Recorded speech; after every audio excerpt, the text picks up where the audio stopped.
Once, power wore a crown. It spoke through kings, emperors, and popes. But today, power wears no face and answers to no throne. It lives in boardrooms, algorithms, and balance sheets. The modern empire is not ruled by monarchs, but by corporations. From Amazon to BlackRock, from Google to Exxon, the new sovereigns of the world command not armies, but economies. They don't conquer with swords, but with contracts, code, and credit. The invisible empire has no borders, and yet it rules them all.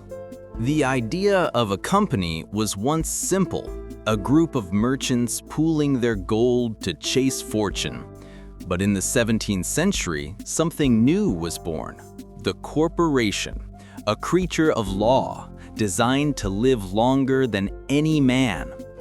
The British East India Company was the first of its kind, a company so vast it ruled seas, minted coins, and commanded armies. It conquered in the name of profit, enslaved in the name of trade, and wrote the blueprint for modern capitalism. Kings once ruled lands, but this company ruled the world's wealth. It was the first kingdom without a crown, and every corporation since has followed its design. The crown passed quietly, from kings to companies, and from gold to gears. The Industrial Revolution was not just an age of invention, it was the coronation of machines. Steam became power, coal became wealth, and those who controlled them became the new monarchs of Earth. The names changed: Rockefeller, Carnegie, Vanderbilt, men who ruled not nations, but entire economies. Their empires were made of oil and steel, their crowns forged in smoke and iron. The machine was the new monarch, and progress its divine right. Once, corporations served nations. But somewhere in the 20th century, that balance inverted. Governments began to borrow from banks.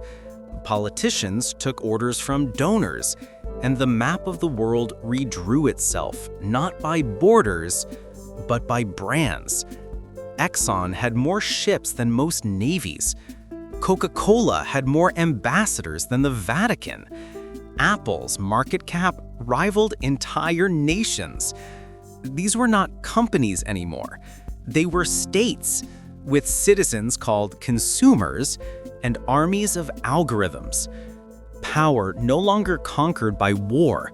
It conquered by addiction, convenience, and control. The modern state does not rule the corporation. The corporation is the state. Power has always worn a human face. A king, a banker, a CEO. But now, power has no face at all. Algorithms decide what you see, what you buy, what you believe. The throne has shifted again, from men to machines to code. Data is the new currency. Behavior is the new battlefield. And the algorithm is the new ruler. It learns your fears. It feeds your desires. It knows you better than you know yourself. This is not science fiction. This is the invisible empire, perfected. Once, machines served humanity. Now, humanity serves the machine. We built systems to make life easier and became their loyal subjects. Every tap, every swipe, every choice recorded fed to an unseen monarch. Freedom no longer vanished by force. It dissolved through comfort. The screen became the mirror, and the mirror became the master. People still speak of liberty, but live inside the boundaries of code. The invisible empire no longer hides. It smiles through your reflection. Every empire falls. Every system breaks. But what matters is what rises after. We built machines to serve us and ended up serving them. Now, we must remember what machines cannot replicate: empathy, imagination, and the courage to dream. The reset will not come from silicon, but from soul. To rebuild humanity, we must reclaim meaning, not consumption, not data, but purpose. The empire of code may rule the systems, but the human spirit still writes the story. The story of power was never about kings or corporations. It was about memory.